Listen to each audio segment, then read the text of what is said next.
I'm Juan Hernandez, Director of Special Education Support Services here at Brighton Center. I've been here at Brighton Center for over 10 years now. I have 2 adult children on the autism spectrum, among other needs.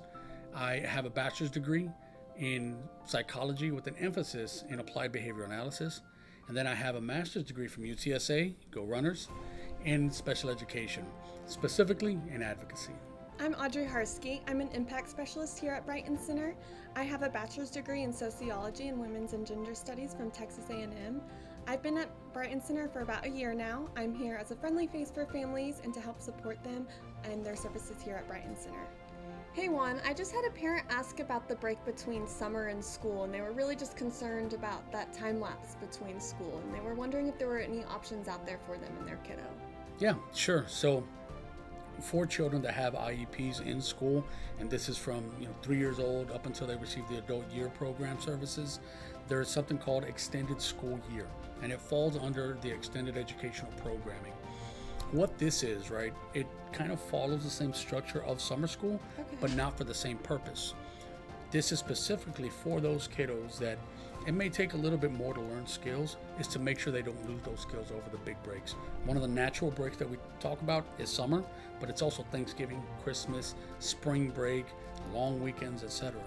So what extended school year does is maintain that structure and that routine so that they can hopefully not lose as much of those skills and that progress that they've made all school year long, right? There's no new skills that are going to be taught like there is in summer school. Right. There's no credits being made up as for summer school, right?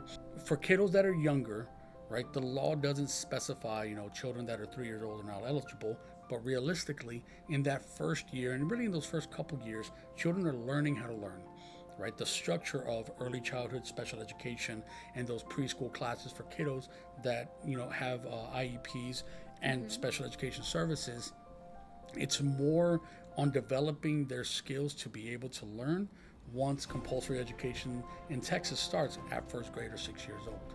So while they are eligible, sometimes you won't see that extended school year offered for kiddos or recommended for kiddos that are 3 years old in your early 4s. Sometimes it becomes that second year once they see skill acquisition and see them start, building on their skill repertoire. I see. So Juan, what would be some things that I could offer to parents to get started with over the summer to prepare for the next school year? Perfect. That's a great question. So we just talked about ESY and we talk about the paperwork that kiddos have, and it really is a lot. Right. One of the things I would recommend to parents is to book a free consultation with one of our consultants. There's no ARD meetings, there's no IEP meetings during the summer. This is the best time for parents to sit down with a consultant that really can dissect all this information, the IEP, the evaluations, the progress reports, any other data that they have to bring us. We can sit down with them, take our time, and really go through that. That way they can see what all is relevant right now, what we can look at later, what we need to think about for the upcoming school year, what we need to think about for the first day, for the first week of school, etc. So by booking a free consultation with us, there's no obligation. They're coming in, they're speaking with one of our consultants, that you're leaving with an action plan with actionable items. After that, it's really up to them if they want to become full-time clients or not. So there's no obligation and there's nothing really to lose, but everything to gain. Awesome.